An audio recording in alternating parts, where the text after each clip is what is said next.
what is Fringe's greatest accomplishment? I think Fringe's greatest accomplishment, it's not unique in this because I think all good science fiction accomplishes this, particularly in the television format, is having human characters at the center of a huge epic story, of really having a believable heroine, of having this beautiful father-son dynamic that is a very rare thing to put into a story.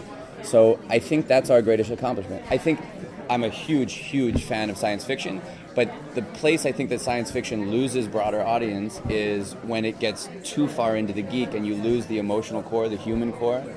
And I think John, God love him, even as our show in the first year was floundering a little bit and trying to figure out what it was and what it was going to become, created this beautiful, human, broken, tortured, funny, witty, scary character that is totally unique and instantly relatable, which is like the hardest thing in the world to do. So, yeah, maybe that's our greatest accomplishment, is John Noble. Great answer. Yeah, great answer. Yeah. And how does it feel that the end is in sight? And what do you hope from the end? Well, I mean this in the most joyful way, which is why I don't need the tissues. It feels great. I feel like we got a grace note at the end of a show. I'm sure everybody here has been a fan of a show that got canceled before its time, right? Possibly several. And when you are a fan of a show like that, the feeling of loss is really acute, and it sucks. You're left without the ending of a story that you've committed. Like, for instance, let's talk about Game of Thrones. So I have a slightly obsessive problem with when I get into books, like particularly a series of books, I cannot put the fucking things down. And nobody told me that the story's not done yet, and then he takes like 7 years between books.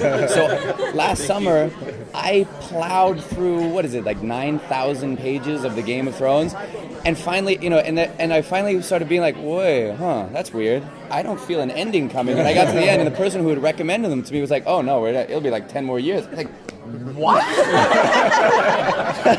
I will have kids in high school by the time these are finished? Are you kidding me? So that is not great.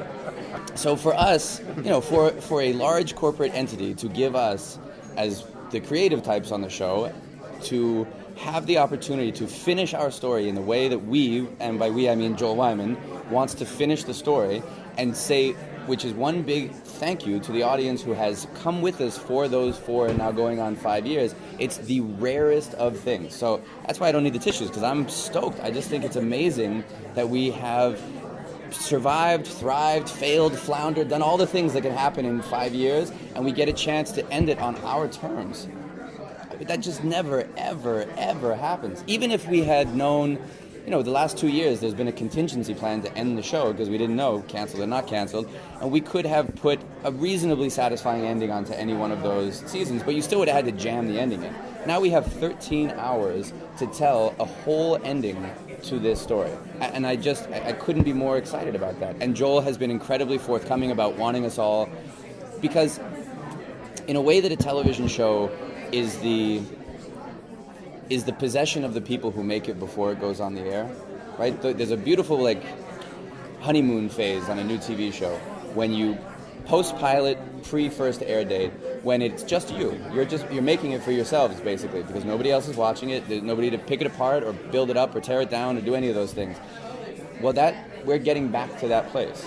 It's just ours. And by ours, I mean those now who watch it and those who make it. It is ours entirely. Fox isn't going to pick us up, but they're not going to yank us off the air. Warner Brothers isn't going to commission more episodes, but they're not going to stop paying the checks. So we're here. This is it's truly one of the rarest and most beautiful occasions that a TV show can have as a creative experience and hopefully as a participatory experience as an audience member. So I'm stoked. No, I love it. No tissues for me. Thanks, guys. Thank you so much. Thank you, guys. See, I told you, no short answers.